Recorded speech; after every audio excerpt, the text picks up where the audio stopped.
चलिए, तो आज पॉइंट नंबर 8 से शुरू करते हैं। 7 प्रिंसिपल्स तक, मतलब 7 पॉइंट तक हमने लिख लिया था कहानी। तो 8th की हेडिंग डालनी है आपको, इसका नाम है कॉस्ट कॉन्सेप्ट। कॉस्ट कॉन्सेप्ट, या ब्रैकेट में लिख लेते हैं इसको, हिस्टोरिकल कॉस्ट प्रिंसिपल भी कहते हैं। Historical cost principal.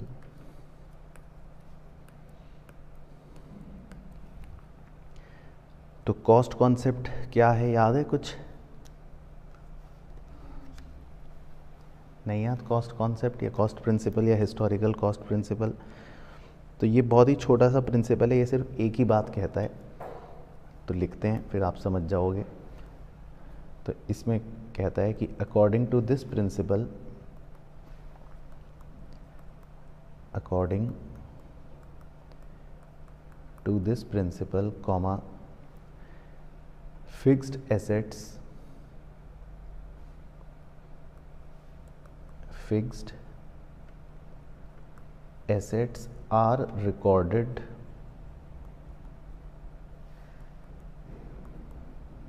in the books.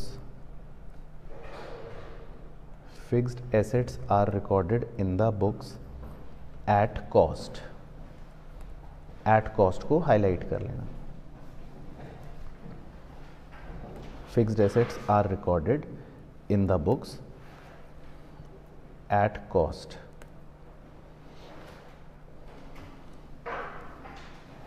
और ब्रैकेट में लिखना ignore market value, ignore market value. ठीक है, तो बहुत ही छोटा सा प्रिंसिपल है कॉस्ट प्रिंसिपल, और ये हम करते भी हैं फॉलो। तो जैसे एक एग्जांपल से समझा देता हूँ। तो मान लेते हैं कि जैसे हमने कोई फिक्स्ड एसेट परचेज़ करा, ठीक है, मान लेते हैं हमने कोई मशीन परचेज़ करी। तो हम जानते हैं कि मशीन हमने जितने रुपए की परचेज़ करी, यानी कि जो उसकी कॉस्ट होती है, हम वो रिकॉर्ड करते हैं। तो ये बेसिकली प्रिंसिपल है, इसका नाम है हिस्टोरिकल कॉस्ट प्रिंसिपल। तो अब मार्केट में इसकी जो भी वैल्यू होगी वो तो रोज़ चेंज होगी, तो हम उसको इग्नोर कर देंगे, उससे हमें कोई मतलब नहीं है।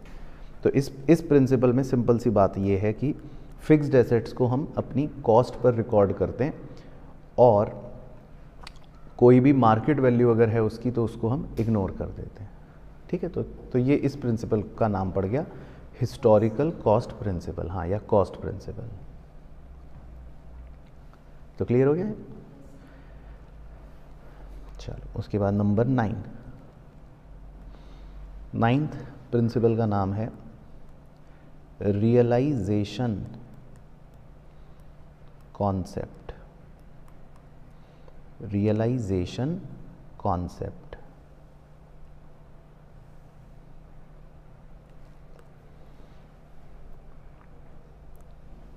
तो ये पहले लिख लो, फिर समझाता हूं। तो इसमें फर्स्ट एरो डाल के लिखना है, इट फॉलोज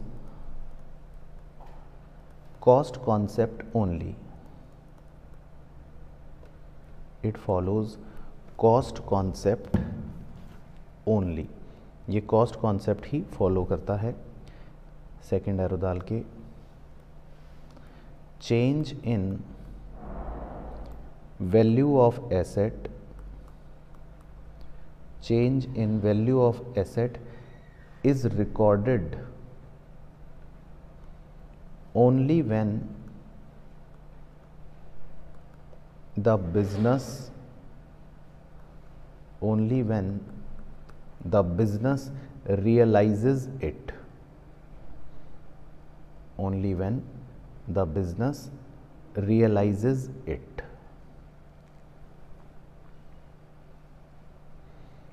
तो इसका मेन हाईलाइट कर देते हैं कीवर्ड्स, वो ये हैं लास्ट में, only when the business realizes it।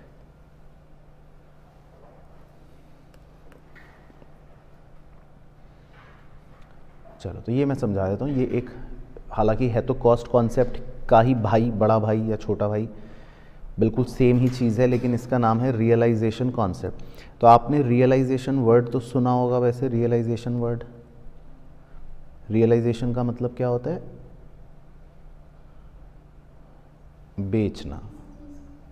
हाँ, तो रियलाइजेशन का मतलब होता है जब हम किसी चीज़ को रियलाइज करते हैं। रियलाइज का मतलब यहाँ पर अकाउंटिंग में होता है कि बेचना, है ना। तो अब देखो कि होता क्या है, जैसे मैंने अभी ऊपर एक एग्जांपल लिया था मशीन वाला, कि आपने मशीन खरीदी है और आप उसकी क्या वैल्यू शो करते हो? कॉस्ट, है ना। अब उसकी मार्केट वैल्यू मान लो है लेट्स से 1,20,000, तो क्या आप कुछ करोगे? क्या आप चेंज करोगे उसकी वैल्यू को? नहीं करोगे, है ना। हम तो मार्केट वैल्यू को क्या करते हैं? इग्नोर करते हैं। लेकिन इसका सेकंड पॉइंट पढ़ना जो मेन है, अब इस कॉन्सेप्ट का नाम है रियलाइजेशन कॉन्सेप्ट। तो ये सिर्फ एक बात ये कहता है कि अगर मान लो मैं ये बेच दूं, अब आपको ये सोचना है कि अगर ये मशीन मैंने बेच दी, तो जब मैं इस मशीन को बेच दूंगा तो फिर मुझे इसको बेचने पर 1,20,000 रुपये मिल जाएंगे, है ना। और अगर मैंने इसको बेच दिया तो फिर तो आप कितने रुपए रिकॉर्ड करोगे? 1,20, है ना। फिर तो आपके कैश में कितने रुपए आ जाएंगे? 1,20 आ जाएंगे। तो ये पॉइंट, ये प्रिंसिपल सिर्फ यही बात कहता है। तो सेकंड लाइन अगर आप पढ़ोगे तो इसमें लिखा है कि change in value of asset is recorded only when, अब अगले 4 वर्ड पढ़ लो, क्या लिखा है? Only when the business realises it. इसका मतलब है कि जब बिजनेस इसको बेचेगा तभी वैल्यू की चेंज को रिकॉर्ड करेंगे, अन्यथा इस मशीन की वैल्यू बैलेंस शीट में हमेशा 1,00,000 रुपए ही चलती रहेगी। तो इसकी वैल्यू में तब परिवर्तन होगा या इसकी वैल्यू तब चेंज होगी जब हम इसको बेचेंगे, क्योंकि अगर मान लो हमने इसको 1,20 का बेच दिया तब हम 1,20 लिख लेंगे या कैश में 1,20 आ जाएगा। तो ये भी एक तरह से कॉस्ट कॉन्सेप्ट का ही भाई है, इसीलिए देखो पहले पॉइंट में लिखा भी है कि it follows cost concept only. तो क्लियर हो गया, समझ आ गया रियलाइजेशन कॉन्सेप्ट। तो ये एक छोटा सा कॉन्सेप्ट है रियलाइजेशन कॉन्सेप्ट। इसके बाद है पॉइंट नंबर 10। पॉइंट नंबर 10 का नाम है मैटीरियलिटी। मैटीरियलिटी ये भी एक अकाउंटिंग प्रिंसिपल होता है, मैटीरियलिटी। तो मटेरियल का क्या मतलब है? ये मटेरियल वर्ड से डिराइव हुआ है बेसिकली, इसका नाम मटेरियलिटी मटेरियल वर्ड से पड़ा है। तो मटेरियल का क्या मतलब होता है? नहीं पता? ठीक है, तो लिखो आप मेरे साथ साथ। तो मटेरियल का मतलब होता है, यहाँ पर बड़ा बड़ा लिखना आप, material means importance. Material means importance. तो इम्पॉर्टेंस को मटेरियल कह देते हैं। तो पहले एक छोटी सी स्टोरी सुनाता हूँ, फिर देखते हैं। तो मान लेते हैं ये एक मोची है जो लोगों के चप्पल जूते सीता है, और ये मुकेश अंबानी साहब हैं। तो दो व्यक्तियों के एग्जाम्पल लिए, थोड़ा सा इनकम डिस्ट्रीब्यूशन वाइड रखने के लिए मैंने दो ऐसे एग्जाम्पल्स लिए कि एक मोची का एग्जाम्पल ले लिया और एक मुकेश अंबानी साहब का एग्जाम्पल ले लिया। अब मान लेते हैं कि मोची के 100 रुपये किसी दिन खो गए और मुकेश अंबानी के भी किसी दिन 100 रुपये खो गए, दोनों के ही 100 रुपये लॉस्ट। ठीक है, तो किसको तकलीफ होगी और किसको नहीं होगी? मुकेश जी को। अब लेकिन जबकि 100 का नोट तो सेम ही है, तो आपने क्यों ये कहा कि मोची को तकलीफ होगी? हाँ, क्योंकि उसके लिए ये 100 रुपये भी इम्पॉर्टेंट हैं, है ना। तो बस अकाउंट्स में इस इम्पॉर्टेंट को कह देते हैं कि उसके लिए ये 100 रुपये क्या है? मटीरियल है। ऐसा कहा जा सकता है कि ये 100 रुपये जो हैं, अब ऐसे लिख लेते हैं कि ये 100 रुपये जो हैं ये मोची के लिए क्या है? मटीरियल। जबकि ये 100 रुपये मुकेश जी के लिए क्या है? क्या ये मटीरियल है? नहीं है, उनके लिए शायद ये मटेरियल ना हो। तो इसीलिए मटेरियल का मतलब होता है इम्पोर्टेंस। तो पहले तो इस स्टोरी से मुझे ये समझाना था कि इम्पोर्टेंस मतलब क्या। इम्पोर्टेंस मतलब ये कि कोई भी ट्रांजैक्शन किसी के लिए इम्पॉर्टेंट हो सकती है और कोई भी ट्रांजैक्शन किसी के लिए इम्पॉर्टेंट नहीं भी हो सकती है। तो मटेरियल का मतलब होता है इम्पॉर्टेंस। अब ये प्रिंसिपल क्या कह रहा है वो नीचे लिख लेते हैं कि भाई ये मटेरियलिटी प्रिंसिपल आखिर क्या कहना चाहता है। तो मटेरियलिटी प्रिंसिपल कहना चाहता है, इसकी एक ही लाइन लिखनी है आपको, कि all the material items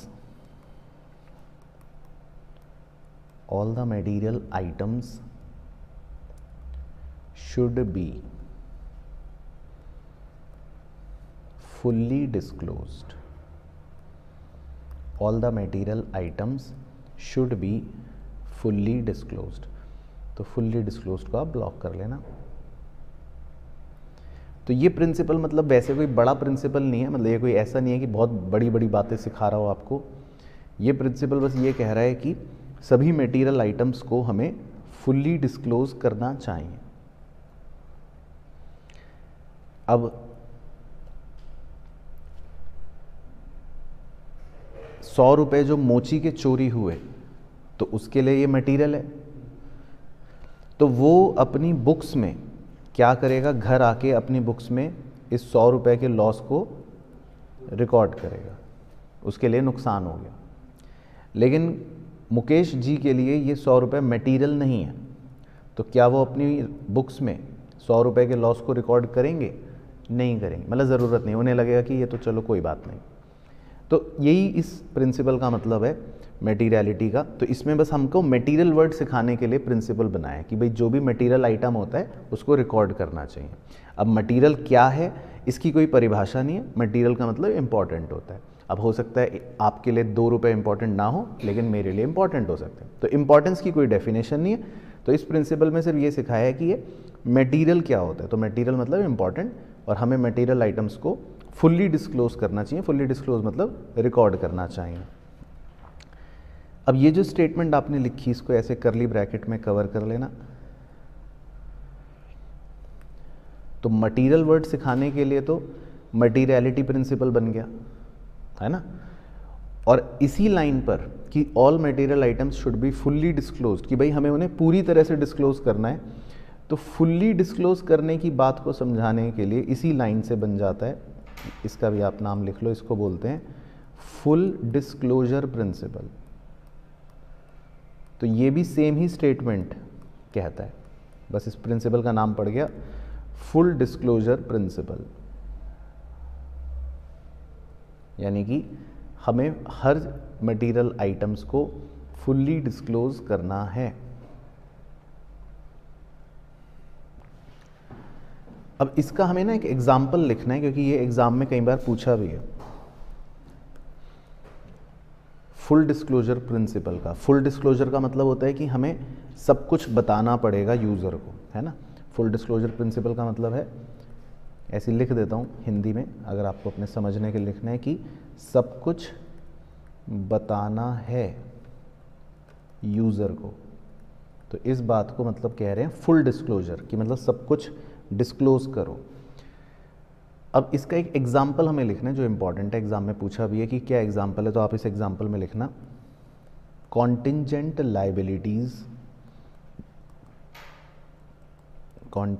liabilities are shown as foot notes. और कॉन्टिंजेंट लाइबिलिटीज को आप चाहे हाईलाइट कर लेना। Contingent liabilities are shown as footnote.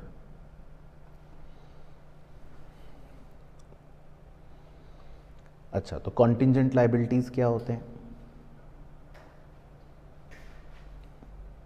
तो ये आपने वैसे सुन पढ़ तो रखा है, लेकिन बताओ contingent liabilities क्या होते हैं?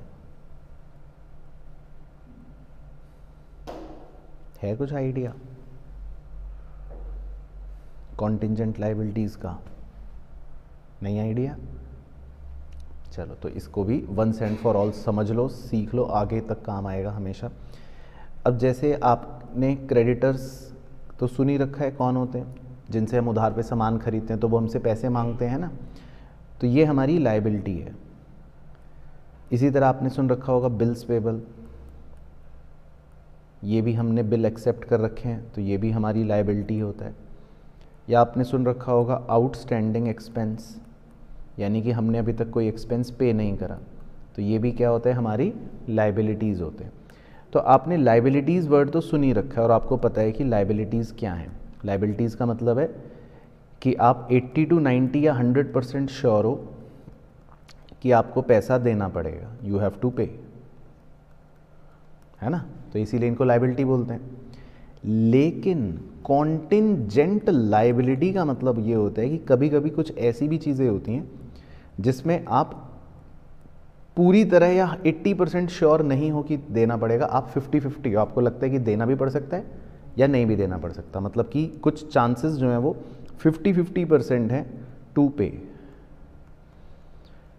जैसे इसका एक उदाहरण लेते हैं, मान लेते हैं कि आपकी कंपनी के खिलाफ किसी ने कोर्ट में केस कर रखा है और वो आपसे डैमेजेस क्लेम कर रहा है 5 लाख रुपए। तो अब देखो दोनों बातें हो सकती हैं कोर्ट केस में, तो आप जीत भी सकते हो, अगर जीत गए तो कुछ नहीं देना पड़ेगा, हार गए तो देने पड़ेगा। तो अब कोर्ट केस तो 50-50 चांस हो गया, है ना। तो अब इस बात को या तो मैं छुपा दूं, इस बात को ना बताऊं और यूज़र को खाली इतनी बैलेंस शीट दिखा दूं, मैं कहूँगा यूज़र देखो मेरी कंपनी, तो यूज़र तो कहेगा हाँ बड़ी अच्छी कंपनी है भाई, मज़ा आ गया। लेकिन अब प्रिंसिपल क्या कहता है, फुल डिस्क्लोजर। इसका मतलब है कि हमें सारी बात यूज़र को बतानी पड़ेगी। तो अगर कॉन्टिंजेंट लायबिलिटी भी कोई है तो उसको भी मैं छुपाऊंगा नहीं, मुझे फुट नोट में बताना पड़ेगा। फुट नोट का मतलब होता है बैलेंस शीट के अंदर नहीं दिखाऊंगा, लेकिन बैलेंस शीट के बाहर आप नोट्स टू अकाउंट्स के अंदर ये बात भी डिस्क्लोज करोगे। समझ गए बात, कि मतलब मुझे बैलेंस शीट में नहीं लिखना, लेकिन इस जानकारी को भी यूज़र को मुझे बताना पड़ेगा कि भाई मेरे खिलाफ कोर्ट केस चल रहा है और 5 लाख रुपए मुझसे मांगे गए हैं। तो हो सकता है ये जानकारी सुन के यूज़र अपना निर्णय बदल ले, ये जानकारी सुन के सोचे यार अब ये कंपनी बेकार है। समझ रहे हो। तो देखो अगर ये बात मैं ना बताता, खाली इतनी बैलेंस शीट दिखाता, तो यूज़र सोचता मेरी कंपनी अच्छी कंपनी है। लेकिन जैसे ही मैंने ये बात बताई तो हो सकता है यूज़र का मन चेंज हो जाए। तो हमारी अकाउंटिंग और ये प्रिंसिपल यही कहता है कि भाई आपको फुल डिस्क्लोजर करना है। तो अगर कोई कॉन्टिंजेंट लायबिलिटी भी है तो उसको भी मतलब दिखाना है फुट नोट में। तो आप चाहिए बना लो अपने समझने के लिए। तो हमेशा याद रखना अपने जीवन काल में कि कॉन्टिंजेंट लायबिलिटियाँ जो होती हैं वो इस तरह की होती हैं, जो आपको 50-50 लगती हैं कि पे करनी पड़ सकती हैं, और इसको हम नोट्स में दिखाते हैं, बैलेंस शीट के अंदर नहीं दिखाते हैं। लेकिन ये क्यों दिखाते हैं, किस प्रिंसिपल की वजह से दिखाते हैं, फुल डिस्क्लोजर प्रिंसिपल की वजह से दिखाते हैं। तो ये अच्छा प्रिंसिपल है हमारे लिए। तो ये है जी फुल डिस्क्लोजर या मटेरियलिटी प्रिंसिपल। मटेरियलिटी ऊपर तक खत्म हो गया और फुल डिस्क्लोजर प्रिंसिपल उसी बात को आगे और लेके चला गया। तो दोनों में स्टेटमेंट सेम ही है, तो दोनों में से कोई भी प्रिंसिपल आएगा तो दोनों का स्टेटमेंट सेम ही है कि all the material items should be fully disclosed.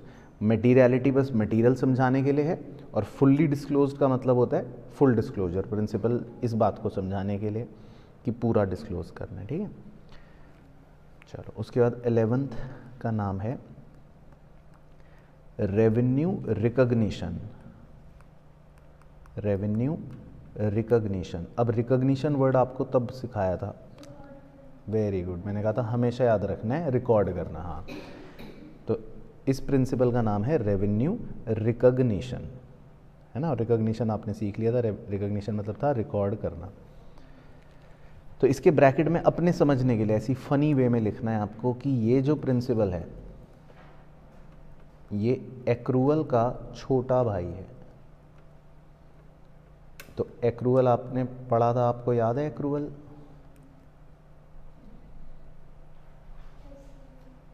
तो ये बड़ा गोला मान लो एक्रूअल है, तो इस बड़े गोले के अंदर ये जो छोटा गोला है ये रेवेन्यू रिकॉग्निशन है।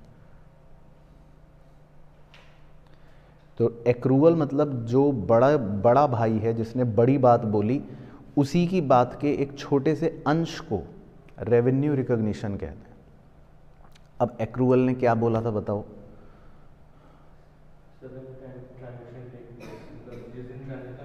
उसी दिन रिकॉर्ड कर लेते हैं, और अगर पैसे बाद में दिए या पहले दिए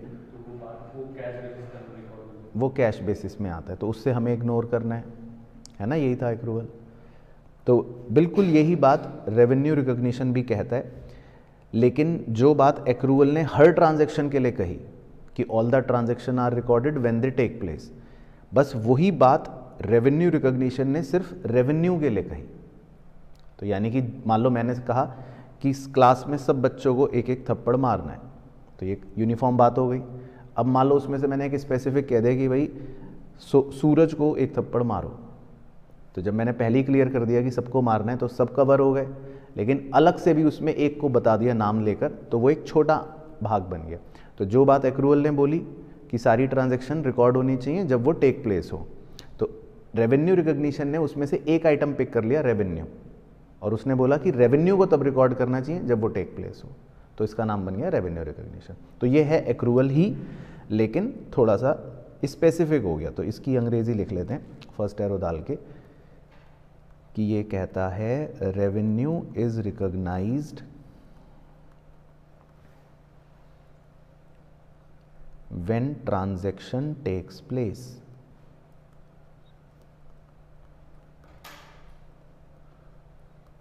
Revenue is recognized when transaction takes place and obligation to receive is established, and obligation to receive is established, comma, not when the actual receipt is received, not when the actual receipt is received।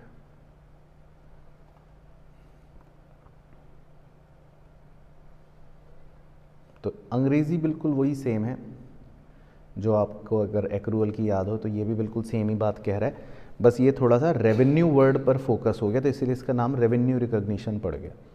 तो इसमें भी वही लिखा है कि हमें revenue को record करना है जब ट्रांजैक्शन हो और हमारा ऑब्लिगेशन मतलब जनरेट हो जाए, एस्टैब्लिश हो जाए पैसा रिसीव करने का, not when the actual receipt is received. लेकिन फिर भी एक छोटे से उदाहरण से ये अंग्रेजी समझा देता हूँ। तो हम एक डायग्राम ऐसी बना रहा हूँ, आप बाद में बना लेना चाहें। मान लो मैंने 1 जुलाई को बैंक में एक एफडी करी 1 लाख रुपए की, ठीक है, 12% पर एनम के रेट पर, राइट। तो मैंने एक इन्वेस्ट कर दिया अपना पैसा बैंक में एफडी में 1 जुलाई को, ठीक है। अब मुझे पता है कि बैंक में एफडी में पैसा डाल दिया है और ये 1 साल की एफडी है, तो 1 साल बाद 1 जुलाई मुझे इंटरेस्ट रिसीव हो जाएगा। कितने रुपए रिसीव हो जाएगा? 12,000, क्योंकि मैंने 1 लाख रुपए निवेश करें, 12% का ब्याज है पर एनम, तो 1 साल बाद कितने रुपए रिसीव हो जाएंगे? 12,000, है ना, यही है सिंपल कहानी। लेकिन अब आप देखना बड़े गौर से, हम बचपन से क्या करते आए हैं वो दिखाता हूँ आपको। अब हम 31 मार्च को अपना अकाउंट क्लोज करते हैं और हम 31 मार्च को जब अपना अकाउंट क्लोज करते हैं तो अपने पीएनएल के अंदर हम इंटरेस्ट एक्रूड के नाम से उतना इंटरेस्ट शो करते हैं एज ए इनकम जितना महीने हो गए। तो 9 महीने हो चुके, तो हम 9 महीने का ब्याज क्या मानते हैं? इंटरेस्ट एक्रूड मानते हैं, है ना, जिसकी हिंदी होती है कि इंटरेस्ट मिलना चाहिए पर मिला नहीं, हम उसको इनकम मानते हैं, है ना। तो क्यों मानते हो आप? अब आप कह सकते हो सर अभी कहाँ मिला 9,000, आप क्यों लिख रहे हो 9,000 तो नहीं मिले, पैसे तो कब मिलेंगे? जुलाई में। तो समझ आ गया। तो जो ये हम करते हैं इसका नाम है रेवेन्यू रिकॉग्निशन। तो रेवेन्यू रिकॉग्निशन भी एक्रूअल वाली बात ही कहता है, लेकिन बस ये रेवेन्यू से रिलेट कर रहा है, ये सिर्फ रेवेन्यू के लिए स्पेसिफिकली बोल रहा है, तो इसीलिए इसका नाम पड़ गया रेवेन्यू रिकॉग्निशन। तो हम ये जो इंटरेस्ट एक्रूड लिख रहे हैं 9,000 इनकम, ये किस प्रिंसिपल की वजह से लिख रहे हैं? रेवेन्यू रिकॉग्निशन की वजह से। तो क्लियर हो गया? ओके, ठीक है। तो ये आप बनाने की ज़रूरत नहीं, मतलब ये तो ऐसी एक वैसे था, बट समझ आना चाहिए। तो ये हो गया जी रेवेन्यू रिकॉग्निशन। इसके बाद नंबर 12, ये इम्पॉर्टेंट है एग्ज़ाम के लिए। तो इसमें छोटा प्रैक्टिकल क्वेश्चन आ जाता है 4 से 5 मार्क्स का। कभी कभी MCQ तो सब किसी में से भी पूछ सकते हैं, लेकिन इस पर कभी कभी थोड़ा सा प्रैक्टिकल क्वेश्चन आ सकता है। तो इसका नाम लिख लेते हैं, इसका नाम है डुअल एस्पेक्ट प्रिंसिपल।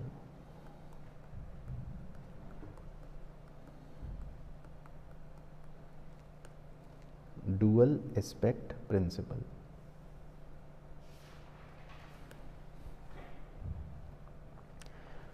तो डुअल एस्पेक्ट प्रिंसिपल बताइए जी क्या था, याद हो तो?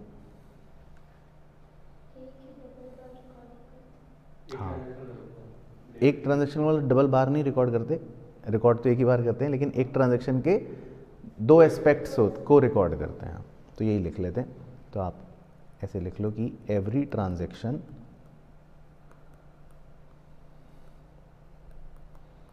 Has 2 aspects. तो ये प्रिंसिपल बस ये बताता है कि हमें हर ट्रांजैक्शन का ये ध्यान रखना है कि उसके 2 एस्पेक्ट्स होते हैं, और उनके नाम भी हमें पता है, that is debit and credit. तो हर ट्रांजैक्शन के 2 एस्पेक्ट्स होते हैं, एक को हम बोलते हैं डेबिट और एक को हम बोलते हैं क्रेडिट।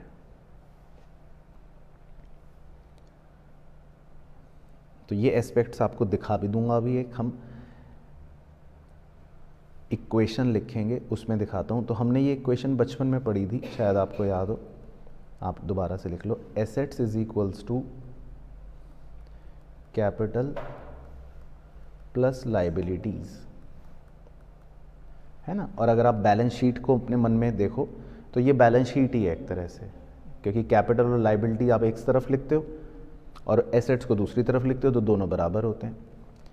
बाकी अगर आपको एस्पेक्ट्स जानने में दिलचस्पी हो तो वो बता देता हूँ आपको। एसेट्स का मतलब हो गया ये सारे डेबिट एस्पेक्ट्स होते हैं, और कैपिटल और लाइबिलिटी जो होती हैं ये क्रेडिट एस्पेक्ट्स होते हैं। तो हर ट्रांजैक्शन जो होती है वो इस इक्वेशन के अंदर अंदर ही चल रही होती है। हर ट्रांजैक्शन के 2 एस्पेक्ट्स होते हैं।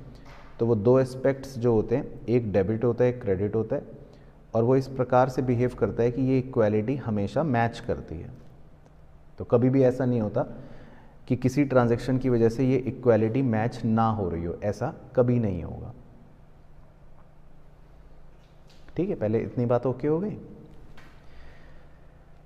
अच्छा, अब इसमें कुछ छोटे मोटे क्वेश्चंस आ जाते हैं, तो वो हमें कवर करने हैं। जो मैंने कहा था ना प्रैक्टिकल क्वेश्चन आ जाते हैं, तो वो हम छोटे छोटे एग्जाम्पल से कर लेते हैं। तो पहले लिख लेते हैं एग्जाम्पल 1।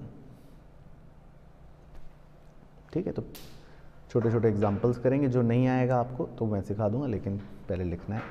तो एग्जाम्पल 1 में लिखना है फाइंड कैपिटल। तो लिखो, कुछ जानकारी दे रखी है। Loan 1 lakh, creditors 70,000, machine 1,10,000, debtors 80,000, stock 80,000 और कैश 6,000। चलो ठीक है, तो पहले आप ट्राई करो, फिर मुझे बताना क्या आ रहा है।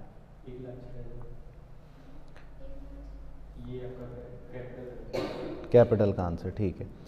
तो अपना फॉर्मूला मतलब इक्वेशन है assets is equal to capital plus liabilities. तो एसेट्स के नीचे आपने क्या क्या लिखे होंगे या क्या क्या जोड़े होंगे? एक तो मशीन, फिर डेटर्स, स्टॉक, और cash is equal to capital तो फाइंड करनी है, और लाइबिलिटीज़ के नीचे क्या क्या जोड़ लिए होंगे, लोन और क्रेडिटर। ठीक है, तो यही हुआ। अब इसको सॉल्व करके निकालते हैं क्या आएगा। तो एसेट्स कितने आ गए, 160, 276 is equal to capital plus 170, है ना। तो देयरफॉर कैपिटल कितना आ गया, 1,06,000। तो क्लियर हो गया, सही है। तो सही आंसर आ रहा है, तो कैपिटल का आंसर आ रहा है 1,06,000। ओके जी।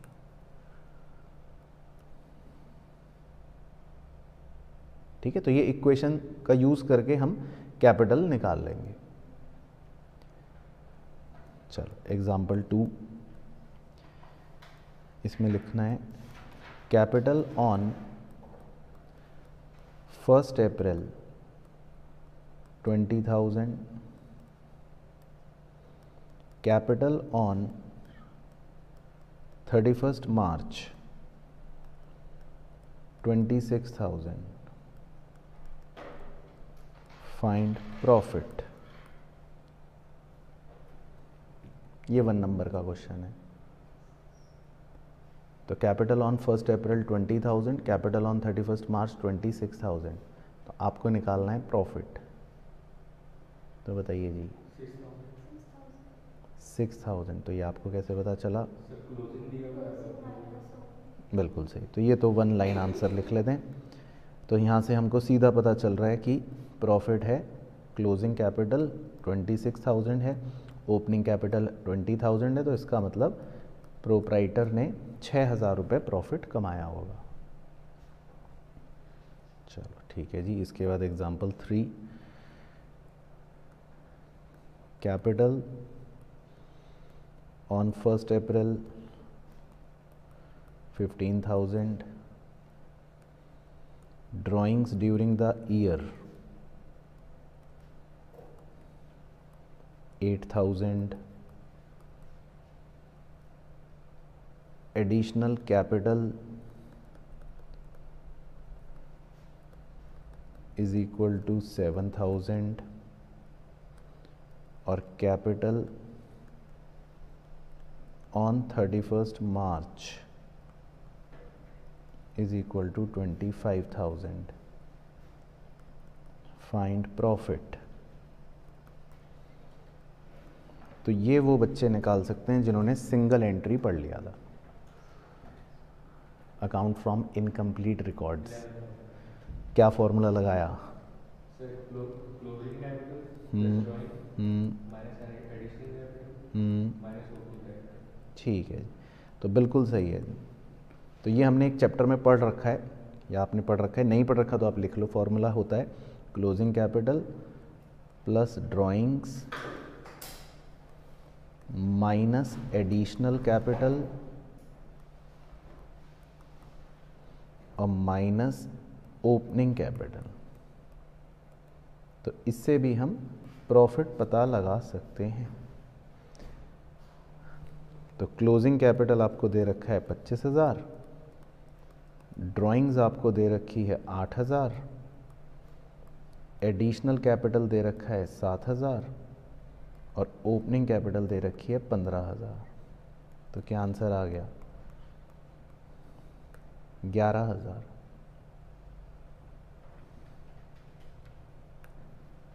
ठीक है ना, तो बिल्कुल सही। तो इसका फॉर्मूला हो गया ये, और आंसर हो गया 11,000 रुपये।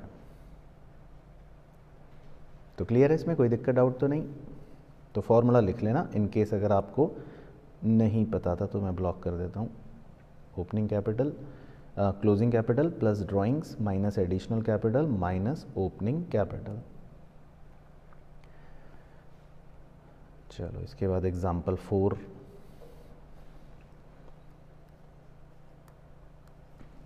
एग्जाम्पल 4 बताना। इसमें है जी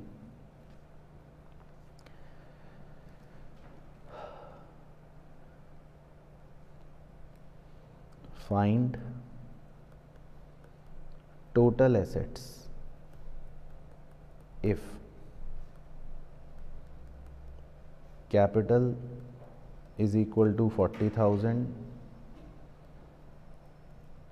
creditors is equal to 5,000, bills payable is equal to 3,000.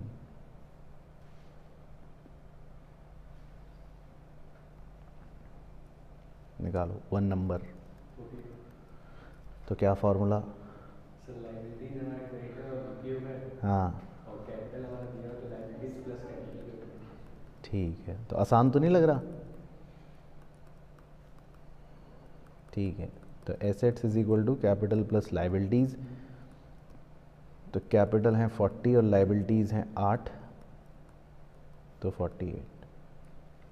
तो मतलब पॉइंट ये है कि आपको इस इक्वेशन से कुछ भी निकलवाया जा सकता है। तो मेरा उद्देश्य ये है कि कुछ भी देकर कुछ भी निकलवाया जा सकता है। तो ये डुअल एस्पेक्ट प्रिंसिपल की अकाउंटिंग इक्वेशन कहते हैं इसको। 11th में बच्चे चैप्टर भी पढ़ते हैं, अकाउंटिंग इक्वेशन। तो समझ आया? बाकी एग्जाम्पल 5 थोड़ा सा इंपॉर्टेंट है, वो स्टार लगा लेना आप।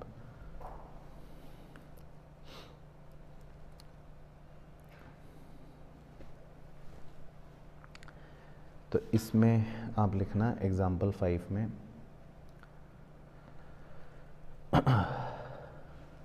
Give one example of each of the following. तो नीचे मैं कुछ कंडीशन क्रिएट करके दूंगा, आपको उसका एग्जाम्पल बताना है। ठीक है, तो एक टेबुलर फॉर्मेट बना लो, चाहे पहला कॉलम थोड़ा छोटा बना लो, दूसरे में आपको सॉल्यूशन बताना है बेसिकली।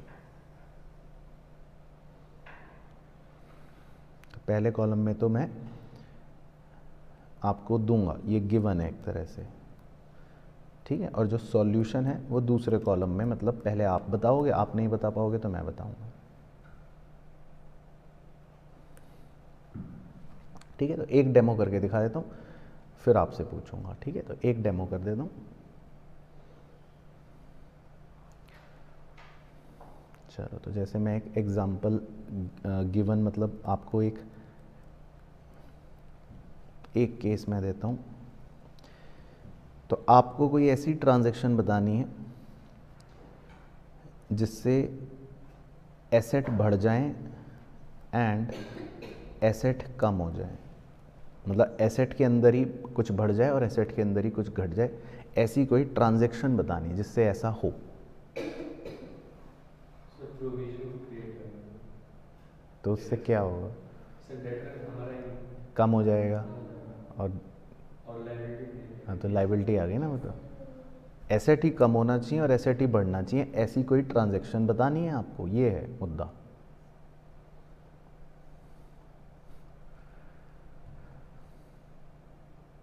बट सवाल समझ गए कि क्या पूछ रहा हूँ मैं? तो मैं ये डेमो मैं दे देता हूँ, फिर अगले में सोचना, ठीक है, फिर बेइज्जती करने में मज़ा आएगा। तो इसमें हो गया परचेज्ड गुड्स फॉर कैश। बाकी मैं इफेक्ट भी लिख देता हूँ ताकि मैं अपनी बात को प्रमाणित कर सकूँ कि मैं गलत नहीं हूँ। तो जब आप गुड्स खरीदोगे तो आपका स्टॉक बढ़ेगा, और आपने कैश में खरीदे गुड्स तो आपका कैश क्या हो जाएगा? कम हो जाएगा, है ना, क्योंकि आप पैसे दोगे। एसेट ही कम हो गया और एसेट ही बढ़ गया। तो मैंने प्रूफ कर दिया कि इस ट्रांजैक्शन की वजह से एसेट ही बढ़ जा रहा है और एसेट ही घट जा रहा है ना। तो ऐसे बुद्धि लगानी है। तो अगला दूं, फिर आप ट्राई करोगे। तो अगले में आपको बताना है एसेट बढ़ेगा और लायबिलिटी भी बढ़ेगी। हाँ, एसेट बढ़ेगा और लायबिलिटी भी बढ़ेगी। सर परचेज और क्रेडिट भी है। वेरी गुड, तो ये सही बुद्धि चलाई। परचेज्ड गुड्स ऑन क्रेडिट, अगर मैं उधार में खरीदता हूँ गुड्स, बिल्कुल सही। तो स्टॉक बढ़ेगा और क्रेडिट पे खरीदा तो मेरी लायबिलिटी के अंदर क्रेडिटर आ जाएगा। तो एसेट भी बढ़ गया और लायबिलिटी भी बढ़ गई। तो ये अकाउंटिंग इक्वेशंस ही चल रही हैं, ये डुअल एस्पेक्ट प्रिंसिपल है एक तरह से, कि हर ट्रांजैक्शन के दो इफेक्ट्स हो रहे हैं देखो। लेकिन बस वो तो ये है कि मैं इफेक्ट में दे रहा हूँ और ट्रांजैक्शन आप सोच रहे हो, लेकिन है ये डुअल एस्पेक्ट प्रिंसिपल ही कि हर बात के दो इफेक्ट्स हैं। चलो अगला बताओ सोच के। एसेट बढ़ेगा और कैपिटल बढ़ेगी, ऐसा कुछ बताओ। हाँ ठीक है, very good. Additional capital introduce या कैपिटल इंट्रोड्यूस, कुछ भी लिख लो, वो तो एक ही बात है, क्योंकि ऐसा करने से कैश भी बढ़ देगा और कैपिटल भी बढ़ेगी। तो एडिशनल कैपिटल इंट्रोड्यूस्ड होने से कैश बढ़ जाएगा और कैपिटल भी बढ़ जाएगी, ठीक है। चलो ऐसा बताओ, अब एसेट कम हो और लायबिलिटी भी कम हो, एसेट भी कम हो जाए और लायबिलिटी भी कम हो जाए, ऐसी कोई ट्रांजैक्शन सोचनी है।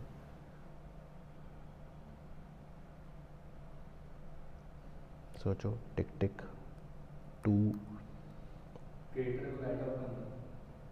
राइट ऑफ नहीं, मतलब पे करना, वो ही नहीं, वैसे तो अलग हो गया मतलब। तो बिल्कुल सही सोचा, लेकिन लिखना ये है payment to creditor. Write off नहीं बोलेंगे, पे करना बोलेंगे, क्योंकि जब आप पे करोगे तो आपका कैश कम हो जाएगा, और क्रेडिटर को पे कर दिया तो आपकी लायबिलिटी भी कम हो गई क्रेडिटर वाली, है ना। तो कैश भी कम हो जाएगा और क्रेडिटर भी कम हो जाएंगे, तो एसेट भी कम हो गया और लायबिलिटी भी कम हो गई। ठीक है जी, सुकैना ने भी यही बोला। उसके बाद नंबर 5, ऐसा कुछ बताओ कि एसेट भी कम हो जाए और कैपिटल भी कम हो जाए। श्योर, सही है। और क्या, कैश कम हो गया और कैपिटल कम हो गई, है ना। तो ड्राइंग्स करने से कैश भी कम हो जाएगा और कैपिटल भी कम हो जाएगी। चलो एक और बताओ,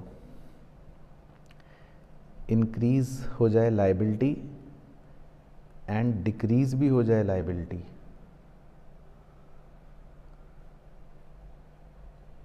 मतलब ऐसा कुछ कि लायबिलिटी बढ़ भी गई और लायबिलिटी ही कम भी हो गई।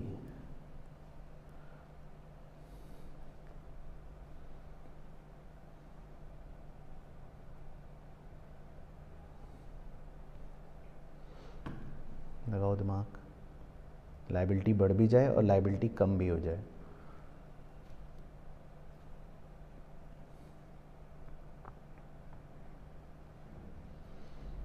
चलो तो मैं लिखवा देता हूँ, accepted bills payable from creditor. आप क्रेडिटर से अगर बीपी एक्सेप्ट कर लेते हो तो इससे होगा क्या, आपकी बुक्स में बीपी नाम की नई लायबिलिटी क्रिएट होगी, क्योंकि आपने बिल पेबल एक्सेप्ट कर लिया। लेकिन क्रेडिटर जो हैं वो कम हो जाएंगे, और आपको तो जर्नल एंट्री भी पता है इसकी, है ना। ड्रॉई की बुक्स में बिल्स ऑफ एक्सचेंज के अंदर क्रेडिटर डेबिट टू बीपी, तो बीपी एक नई लायबिलिटी बन गई और क्रेडिटर वाली लायबिलिटी खत्म हो गई। तो ये हो गया। अब 7th तो मुझे पता है कि आपको बताना बहुत मुश्किल हो जाएगा। लायबिलिटी कम हो और कैपिटल बढ़े, लायबिलिटी कम और कैपिटल बढ़े, क्योंकि इसमें है ही एक ट्रांजैक्शन बस पूरे ब्रह्मांड में कि लायबिलिटी कम हो रही है और कैपिटल बढ़ रही है।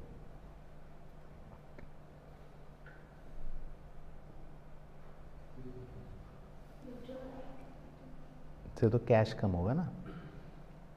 चलो तो ये मैं लिखवा देता हूँ, ये इम्पोर्टेंट मतलब स्पेशल पॉइंट हो गया सितारा। तो इसमें आप लिख लो, conversion of loan into capital.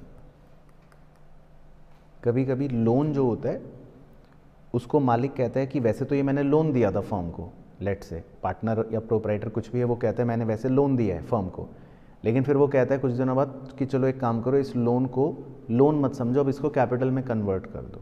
तो अब लोन वाली लायबिलिटी कम हो जाएगी और कैपिटल बढ़ जाएगी। तो ये एक स्पेशल ट्रांजैक्शन होगी, तो हाईलाइट कर देता हूँ, तो ये मतलब आप याद रखना। तो ये सब डुअल एस्पेक्ट के अंदर ही चल रहा है। बाकी एक और लिख लो, बहुत है आपके लिए, 8 ही लिखनी है वैसे टोटल। लायबिलिटी बढ़ जाए और कैपिटल कम हो जाए, ऐसा कुछ।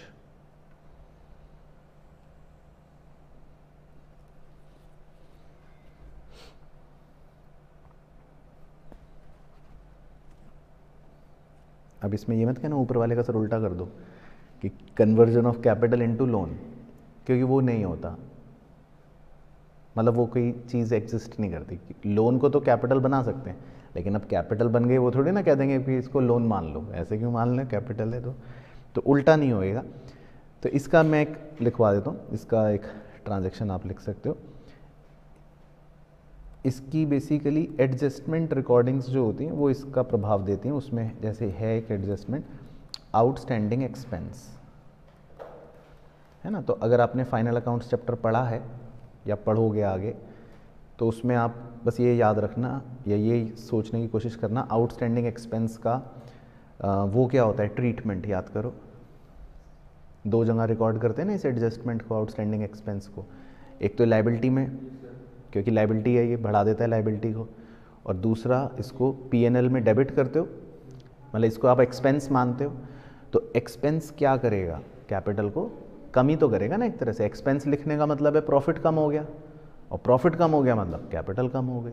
तो ये मतलब है इसका, ठीक है ना। तो आप इन 8 को कोशिश करना लर्न ही कर लेना एग्जाम्पलों को। कई बार ये पूछ लेता है, ये 1 नंबर के स्पेशल क्वेश्चंस में पूछ लेता है कि वो कुछ इफेक्ट दे देगा और कहेगा इसका कोई ट्रांजैक्शन बताओ, है ना। या फिर उल्टा भी आ सकता है, ट्रांजैक्शन दे देगा, कहेगा उसका इफेक्ट बताओ, लेकिन वो थोड़ा ईजी होता है। तो ये क्वेश्चन आपसे ऐसे पूछ सकता है। तो ये भी डुअल एस्पेक्ट प्रिंसिपल के अंदर ही चल रहा है, मतलब ये सब बातें जो हैं ये डुअल एस्पेक्ट प्रिंसिपल के अंदर ही सब चल रही हैं।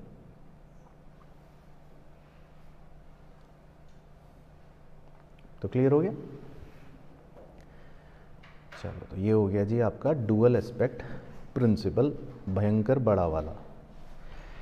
अब अगले और लास्ट मेन प्रिंसिपल पर चलते हैं 12वें के बाद। अगले का नाम है नंबर 13। इसका नाम है कंजर्वेटिज्म। कंजर्वेटिज्म,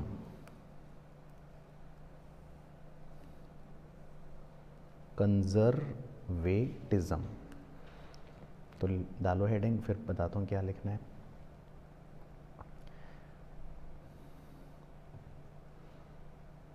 तो कंजर्वेटिज्म याद है कुछ?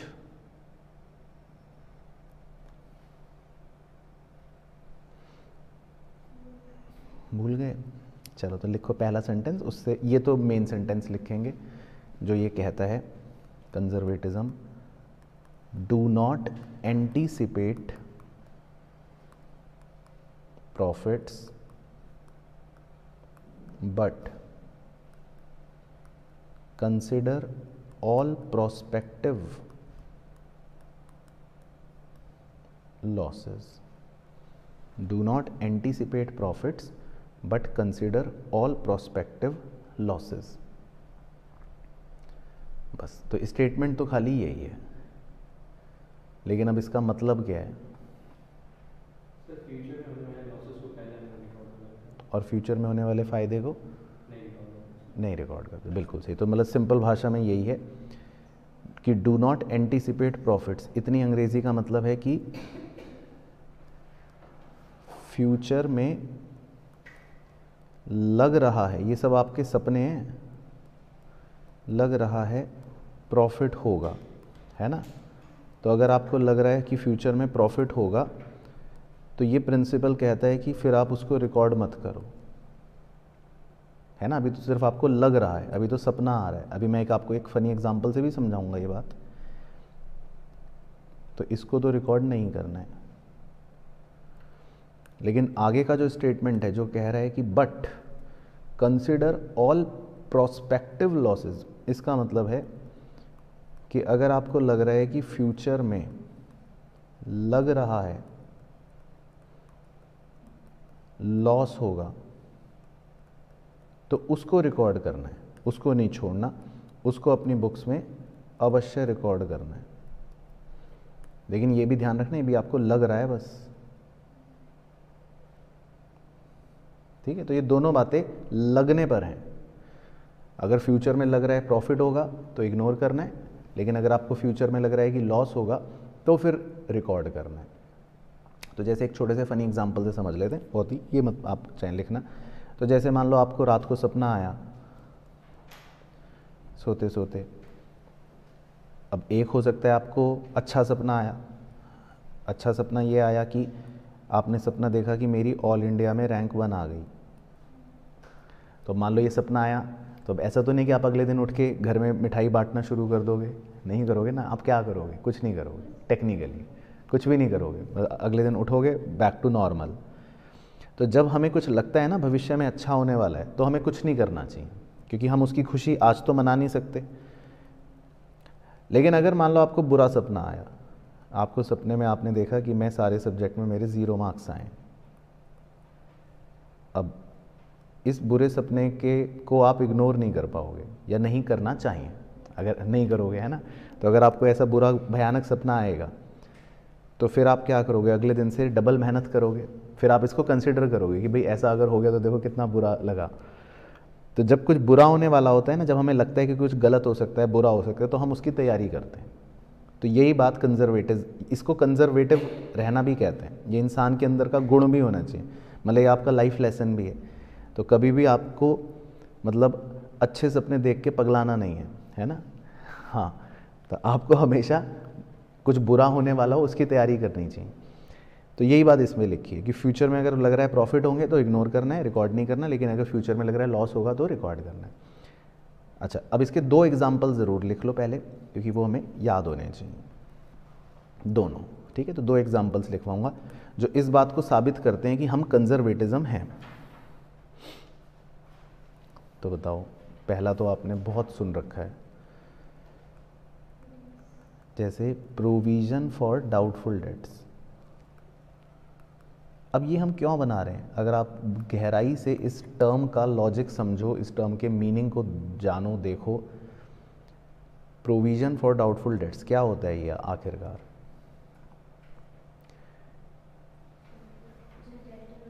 जो आपके डेटर्स होते हैं, मान लो मेरे 5 डेटर्स हैं और मुझे इनसे 1 लाख रुपए लेना है, लेकिन मुझे किसी एक पर शक है, मुझे डाउट लग रहा है, मुझे लग रहा है इसकी शक्ल पे चोर है, ये बदमाश है, ये पैसे नहीं देगा। तो हम क्या करते हैं, हम ऐसा मान लेते हैं ना कि चलो यार 10% प्रोविज़न बना लेते हैं कि शायद ये पैसे नहीं देगा।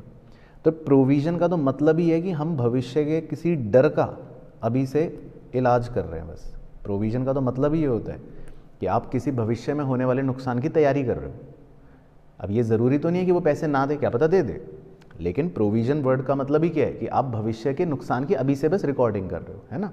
तो ये हो गया example provision for doubtful debts. अच्छा, इसी तरह दूसरा एग्जाम्पल होता है, वो भी आप लिख लो, closing inventory is valued at. अब इन्वेंट्री चैप्टर तो पढ़ लिया आपने, तो उसमें सिखाया था, और वैसे भी नियम पता होना चाहिए अकाउंटिंग स्टैंडर्ड 2 का, कि क्लोजिंग इन्वेंट्री को हम किस पर वैल्यू करते हैं?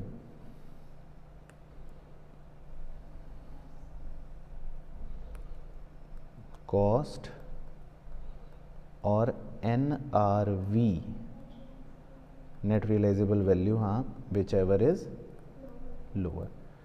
तो ये भी इस बात का सबूत होता है कि हम कंजर्व हैं, क्योंकि हम लोअर वैल्यू को चुन रहे हैं। मतलब हमें लग रहा है कि हमारा स्टॉक कम दाम का है, जबकि दोनों में से क्या पता, मान लो कॉस्ट है 100 और मार्केट प्राइस है 120, फिर भी हम क्या वैल्यू ले रहे हैं? 100 कॉस्ट कम वाली। या मान लो कॉस्ट है 100, मार्केट प्राइस है 80, तो हम क्या वैल्यू ले रहे हैं 80, तो हम मतलब डरे हुए हैं, हम कंजर्व रहते हैं, हम कम वैल्यू ले रहे हैं। जैसे मम्मी ने पूछा आपसे कि बेटा एग्ज़ाम देकर आए, बताओ कितने मार्क्स आएंगे, तो आपको अगर मन में 90 लगेगा तो आप मम्मी को 85 बताओगे। कम क्यों बताते हो आप? क्योंकि आप भी कंजर्व रहते हो ना। तो यही चालाकी क्लोजिंग इन्वेंट्री में करते हैं हम। तो ये भी कंजर्वेटिज्म का एग्जाम्पल है। तो ये 2 एग्जाम्पल्स आप अच्छे से लिख लो, ये रट लेना। तो इन दोनों पे कई बार 1 नंबर में क्वेश्चन पूछा है कि ये कौन से प्रिंसिपल का एग्जाम्पल है, तो दोनों ही कंजर्वेटिज्म के एग्जाम्पल्स हैं। तो ये तो हो गया कंजर्वेटिज्म। अब इसकी कंडीशन और लिखनी है, वो भी कई बार पूछ लेता है, तो वो एक स्टार पॉइंट डाल के लिख लेते हैं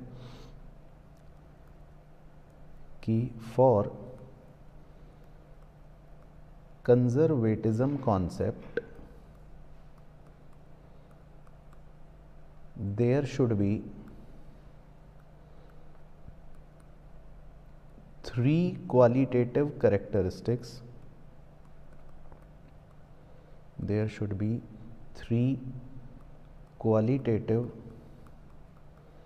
characteristics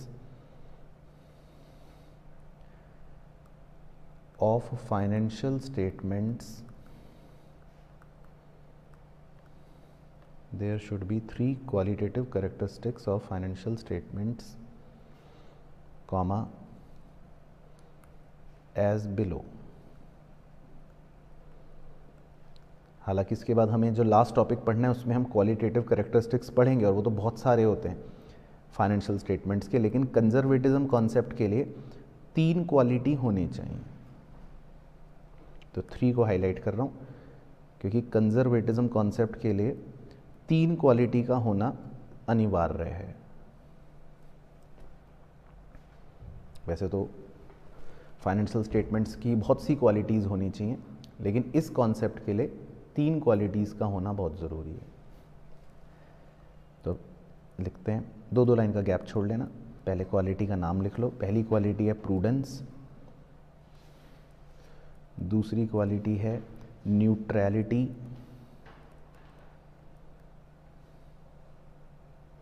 और तीसरी क्वालिटी है फेथफुल।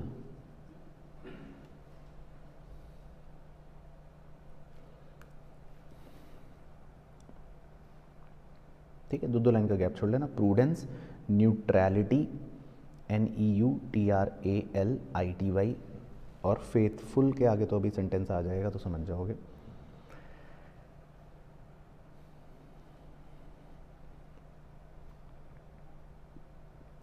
तो प्रूडेंस का मतलब तो लिख लो डैश डाल के छोटा सा। प्रूडेंस का मतलब तो एक तरह से कंजर्वेटिज्म वाली ही बात होती है।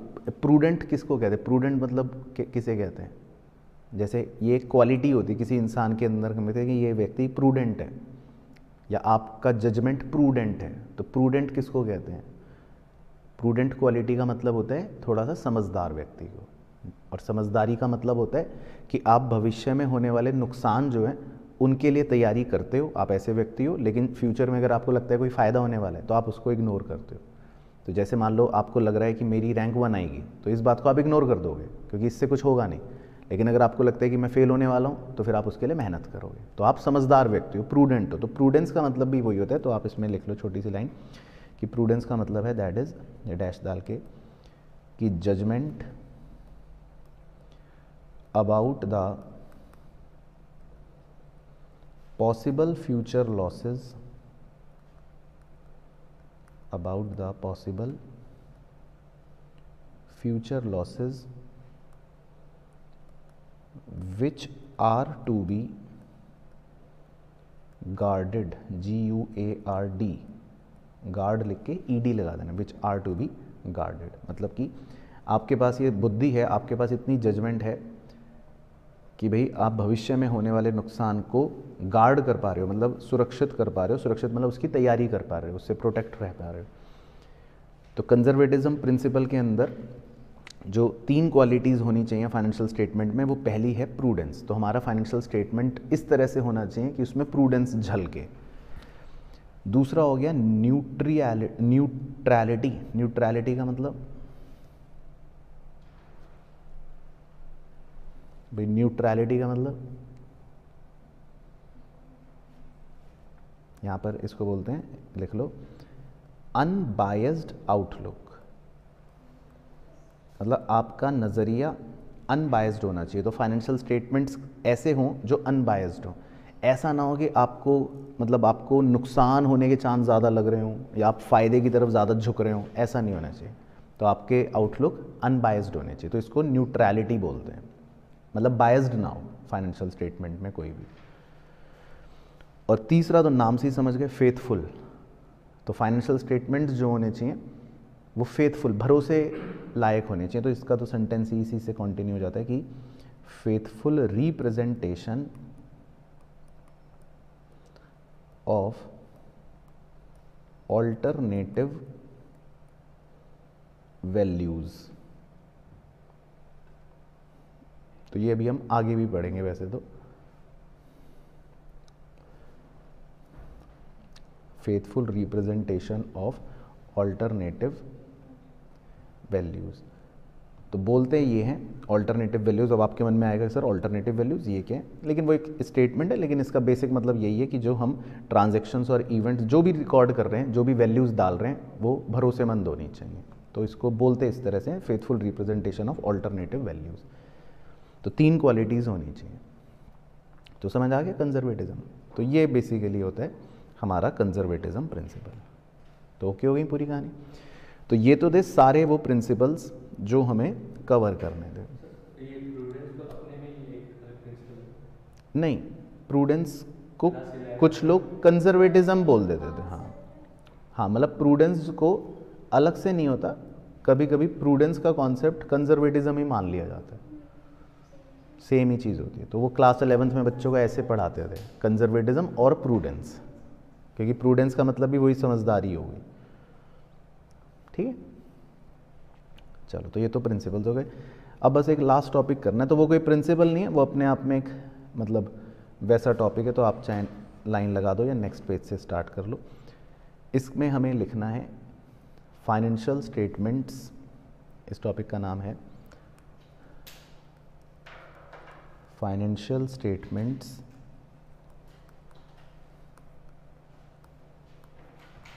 And it's qualitative characteristics and its qualitative characteristics।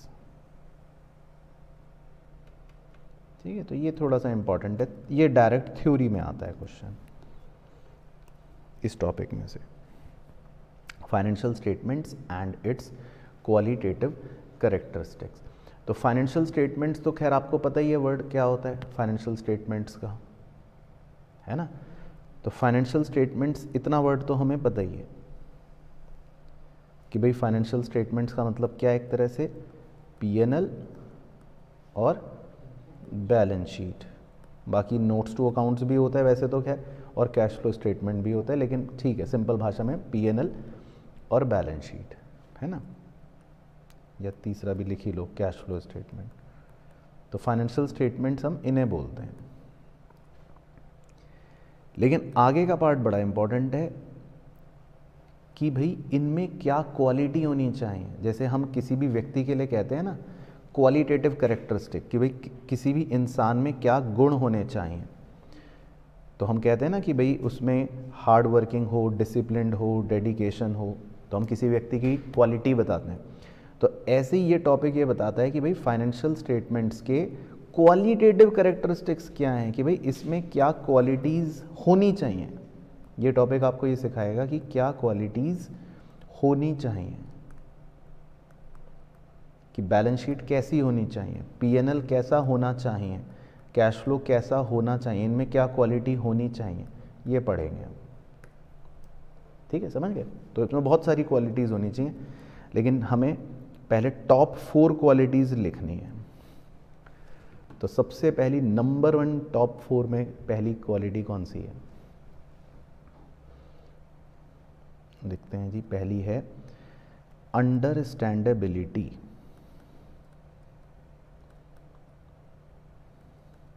Understandability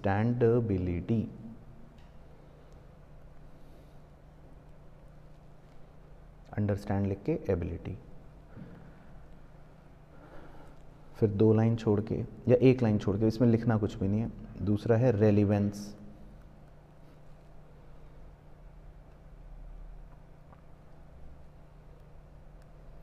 तीसरा है रिलायबिलिटी, और चौथा है कंपैरेबिलिटी।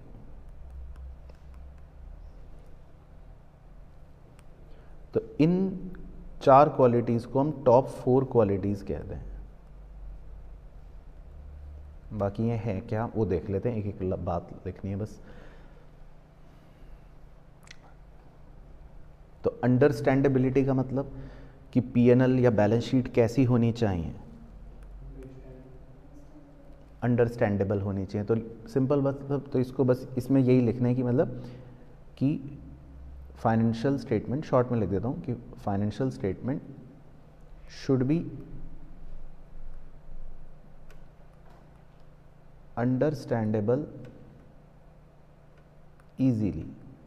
तो फाइनेंशियल स्टेटमेंट ऐसा होना चाहिए कि भाई जो सबको आसानी से समझ आ जाए। ऐसा नहीं है कि कुछ अजीब सी भाषा में या अजीब से तरीके से बना दिया जो किसी को समझ ही नहीं आ रही, खासकर यूज़र की बात कर रहे हैं, यूज़र को समझ ही नहीं आ रही। तो financial statement should B understandable easily, आसानी से समझ आ जाए। तो ये पहली क्वालिटी होनी चाहिए। रेलिवेंस, रेलिवेंस का मतलब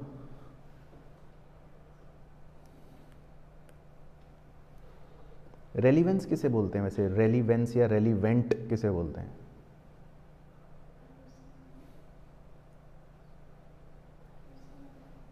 वो तो रिलायबिलिटी को बोलते हैं, भरोसेमंद। तो रिलायबल को बोलते हैं भरोसेमंद।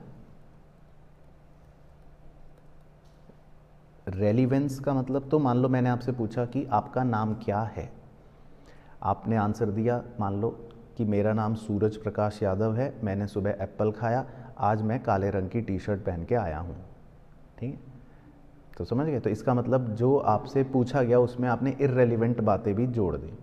तो रेलिवेंट का मतलब होता है जितना ज़रूरी हो, जितना हो, हाँ जितना ज़रूरी हो। ठीक है, तो रेलिवेंस का मतलब हिंदी में लिखना है तो लिख लो कि जितना ज़रूरी हो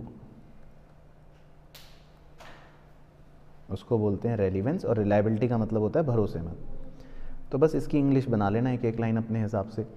तो रेलिवेंस में आप लिख सकते हो कि भाई, लिख लो चलो छोटा सा स्टेटमेंट कि फाइनेंशियल स्टेटमेंट मस्ट प्रोवाइड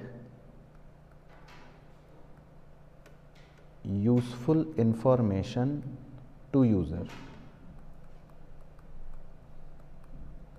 है ना। तो मतलब उसमें सारी रेलिवेंट बातें होनी चाहिए ताकि यूज़र के लिए वो यूज़फुल हो। ऐसा नहीं कि आपने बता दिया कि मैंने सुबह एप्पल खाया, मैं काले रंग की टी शर्ट पहन के आया हूँ, तो उससे हमें कोई मतलब नहीं। तो financial statements must provide useful information to user, है ना। तो ये हो गया रेलिवेंस। बाकी रिलायबिलिटी का मतलब है भरोसेमंद। अब भरोसेमंद के लिए क्या लिख सकते हैं हम अंग्रेज़ी की, financial statement should be free from bias. भाई किस चीज़ पर भरोसा करेंगे हम, जिसमें बायस ना हो, है ना। अब मान लो कोर्ट में केस चल रहा है और जज मेरा दोस्त है, तो फिर तो बायस हो जाएगा ना। तो फिर उस पे भरोसा कर सकते हैं हम जज पे? नहीं करेंगे। तो भरोसा किस पे करेंगे? ऐसी फाइनेंशियल स्टेटमेंट अगर मान लो मुझे पता है कि किसी ऐसे आदमी ने बनाया कि इसने घपला करा है या बायस्ड होगा, तो फिर भरोसेमंद नहीं है। तो भरोसेमंद हमेशा किसको कहते हैं? जिसमें बायस ना हो। तो रिलायबिलिटी मतलब हो गया financial statement should be free from bias. Comparability, हाँ, कि भाई यूज़र जो है कंपेयर कर सके फाइनेंशियल स्टेटमेंट्स को। तो ये लिख लो बस, कंपैरेबिलिटी का मतलब कि user can compare financial statements. और कंपेयर को अंडरलाइन करके 2 एरो निकाल लेना। 2 तरह के कंपैरिजन होते हैं, हमने पहले लिख रखा है, बताओ क्या क्या। एक को बोलते हैं इंट्रा फर्म कंपैरिजन और दूसरे को बोलते हैं इंटर फर्म कंपैरिजन, राइट। यानी कि भाई एक हो गया कि जिसमें हम अपनी ही फर्म के अंदर कंपैरिजन कर रहे हैं कि हमने इस साल कितना प्रॉफिट कमाया, पिछले साल कितना कमाया। और इंटर फर्म कंपैरिजन मतलब दो फर्म्स का, कि मेरा प्रॉफिट कितना, उसका प्रॉफिट कितना। तो ये हो गया कंपैरिजन। तो पहले चारों क्वालिटी समझ आ गई। तो ये तो होती हैं टॉप 4 क्वालिटीज़, लेकिन और भी क्वालिटीज़ होनी चाहिए फाइनेंशियल स्टेटमेंट में। ऐसे नहीं कि खाली बस यही क्वालिटीज़ होनी चाहिए, और भी क्वालिटीज़ होनी चाहिए। तो और क्या क्वालिटीज़ होनी चाहिए वो भी लिख लेते हैं, छोटी छोटी लिस्ट है। तो 5वीं क्वालिटी होनी चाहिए, ये आपने पढ़ ही लिया ऑलरेडी, मैटीरियलिटी। तो मैटीरियलिटी क्या था?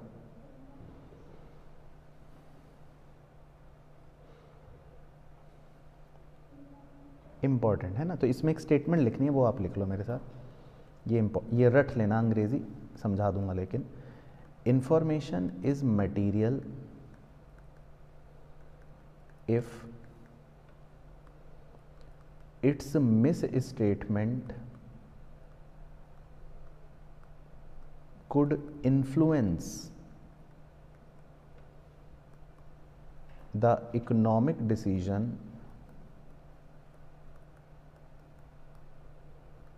of user। तो मेटीरियलिटी अगर आपको लिखना पड़े कभी भी, चाहे प्रिंसिपल लिखना हो या यहाँ लिखना हो, आप ये लाइन ज़रूर मेंशन कर देना मेटीरियलिटी के बारे में, कि किसी भी जानकारी को हम मटेरियल कब कहते हैं। Information is material if it's miss statement could influence the economic decision of user. तो ये नेगेटिव लैंग्वेज यूज़ हो रही है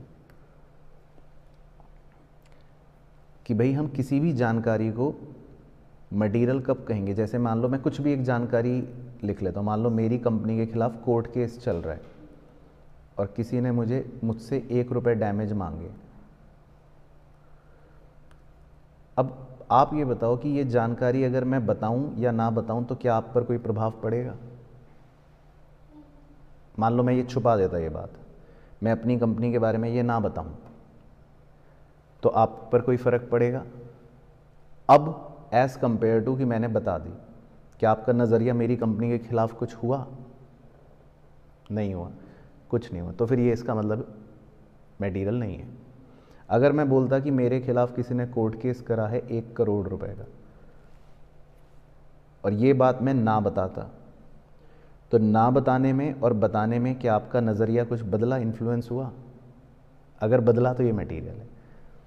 तो अंग्रेज़ी यही कह रही है कि कोई भी जानकारी मटेरियल तब होगी अगर उसके मिस स्टेटमेंट से यूज़र का डिसीजन यानी कि निर्णय इन्फ्लुएंस हो जाए।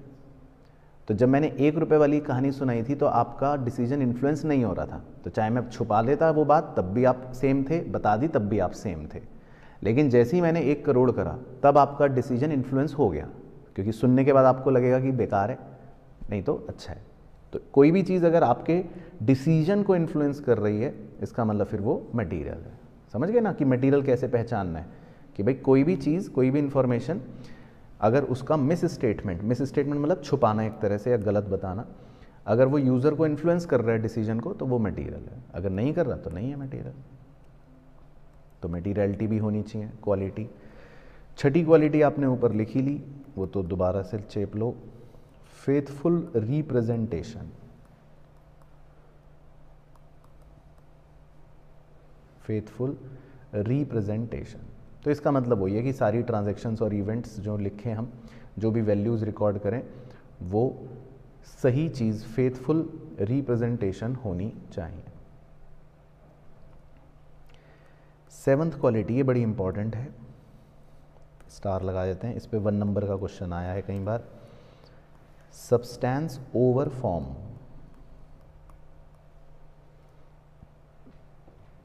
सब्सटेंस ओवर फॉर्म, तो इसमें लिखना, डैश डाल के फिर समझाता हूँ। It is necessary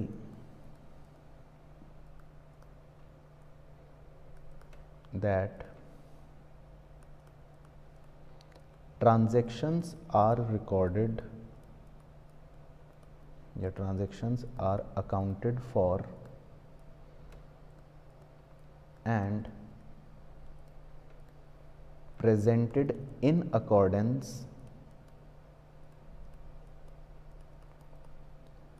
with their substance and economic reality,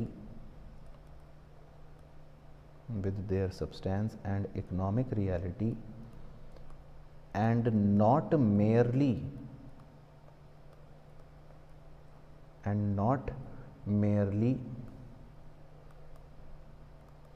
their legal form, and not merely their legal form.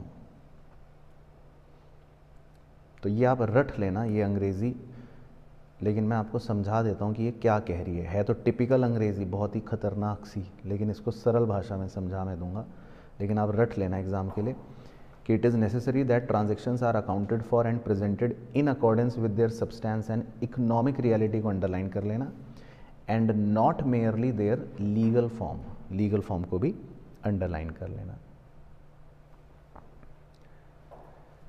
अच्छा, अब ये है क्या, आओ तो एक एग्जाम्पल से समझते हैं, फिर आप खुद समझ जाओगे। तो मैं आपके साथ एक प्रैक्टिकल एग्जाम्पल डिस्कस कर रहा हूँ जो मेरे साथ हुआ। मैंने 21 मार्च को एक बिल्डिंग खरीदी थी, मतलब फ्लैट खरीदा था, और मैंने पैसे दे दिए 1 करोड़ रुपए। तो जब हम बिल्डिंग खरीदते हैं या फ्लैट खरीदते हैं तो आपको पता ही है कि फिर उसकी रजिस्ट्री होती है ना, डॉक्यूमेंटेशन होता है। तो वो डॉक्यूमेंटेशन पूरा होते होते 15 दिन का समय लग गया। तो लगभग 6 अप्रैल वाले दिन जो रजिस्ट्री है या जो डॉक्यूमेंटेशन है वो कंप्लीट हुई और प्रॉपर्टी में लीगल नेम मेरा दर्ज हो गया 6 अप्रैल वाले दिन, ठीक है जी। अब मैं अपनी इस साल की अकाउंटिंग जो थी वो कर रहा था, तो मैं अपने सीए के पास गया। मैंने कहा, सीए साहब, बिल्डिंग के पैसे दिए थे 1 करोड़ रुपए, लेकिन अभी तक जो है बिल्डिंग के लीगल डॉक्यूमेंट्स पर मेरा नाम नहीं लिखा गया, क्योंकि लीगल डॉक्यूमेंट्स पर नाम कब लाया, 6 अप्रैल को। तो अब आपको ये बताना है, आप हो वो सीए, मैं तो आपके पास आया था, कि आप मेरी बुक्स में बिल्डिंग शो करोगे एज एन एसेट या नहीं? नहीं करेंगे, है ना, क्योंकि लीगल फॉर्म जो है, लीगल का मतलब है कानून के हिसाब से बिल्डिंग में मेरी प्रॉपर्टी में नाम कब लिखा गया है, 6 अप्रैल को, है ना। लेकिन सच्चाई क्या है, मतलब सच्चाई का मतलब इस कहानी को सिर्फ कानून की नज़र से मत देखो, सच्चाई की नज़र से देखो। तो क्या है, मैंने तो 21 तारीख को बिल्डिंग खरीद ली थी 21 मार्च को। तो जो सच्चाई होती है उसे सब्सटेंस कहा जाता है। उसे क्या कहा जाता है, सब्सटेंस, या इकोनॉमिक रियलिटी कहा जाता है सच्चाई को, है ना, रियलिटी। और जो कानून होता है उसको लीगल फॉर्म कहते हैं, फॉर्म। अब आप ये पॉइंट की हेडिंग पढ़ना धीरे धीरे, 3 शब्द हैं जो हाईलाइट कर रखे हैं। क्या है हेडिंग पढ़ना? पहला शब्द क्या है? नहीं, सबसे पहला हेडिंग का सब्सटेंस के बाद नेक्स्ट शब्द क्या है? ओवर। ओवर का मतलब है कि आपको हमेशा सच्चाई को तवज्जो देनी है, सच्चाई को आपको ऊपर रखना है, ओवर रखना है। सब्सटेंस ओवर, किसके ऊपर रखना है? Over form. फॉर्म का मतलब है लीगल फॉर्म, कानून। तो मतलब इस पूरे पॉइंट का सिंपल 3 अक्षरों में अगर निष्कर्ष निचोड़ के आपके लिए बताऊं, वो ये कि आपको कानून से ऊपर सच को रखना है। तो अब क्या मैं बिल्डिंग अपनी बुक्स में रिकॉर्ड करूं? हाँ, तो यही है मुद्दा। तो हम बिल्डिंग को अपनी बुक्स में रिकॉर्ड करेंगे, क्योंकि सच्चाई कह रही है, इकोनॉमिक रियलिटी ये कह रही है कि हमने 21 मार्च को बिल्डिंग खरीद ली है, लेकिन लीगल फॉर्म कह रहा है कि 6 अप्रैल को डॉक्यूमेंटेशन कंप्लीट हुई। तो हमें लीगल फॉर्म को कम इंपॉर्टेंस देते हुए सच्चाई को ऊपर रखना है। बस इसी बात को एक भयानक सी इंग्लिश में ऊपर लिखा हुआ, वो आप घर जाके खुद पढ़ लेना, ठीक है। बट समझ गए, वही बात ऊपर लिखी हुई है कि it is necessary that transactions are recorded, वो सब बातें हैं, with their substance and economic reality and not merely their legal form. तो किसी भी ट्रांजेक्शन को हमें रियलिटी के हिसाब से रिकॉर्ड करना है, ना कि सिर्फ लीगल फॉर्म को देखकर, ये मतलब है। तो समझ आ गया पॉइंट। तो ये एक अच्छा पॉइंट है, ये कई बार एग्जाम में पूछा है। तो ये हो गई 7th quality, substance over form. उसके बाद 8th क्वालिटी आपने पढ़ ली, तो बस नाम लिख लो, काम खत्म। न्यूट्रलिटी, तो ये हमने पढ़ ही लिया था पहले, ऊपर आया था ना न्यूट्रलिटी। हाँ, तो ये भी वही बातें कहता है, एक तरह से रिलायबिलिटी वाली, कि भाई अनबायस्ड आउटलुक होना चाहिए। तो उसको न्यूट्रलिटी भी एक पॉइंट बना दिया। 9th भी आपने पढ़ लिया, तो इसमें भी नाम लिख के काम चल जाएगा। प्रूडेंस, मतलब आपके अंदर जजमेंट होना चाहिए, कैसा कि भाई आप फ्यूचर में होने वाले पॉसिबल लॉसेस को देख पाएँ, है ना, तो उसको नाम दे दिया प्रूडेंस। तो ये भी क्वालिटी पढ़ ली। 10th क्वालिटी ये भी आपने पढ़ ली, full comma fair and adequate disclosure. तो ये क्वालिटी कब पढ़ी?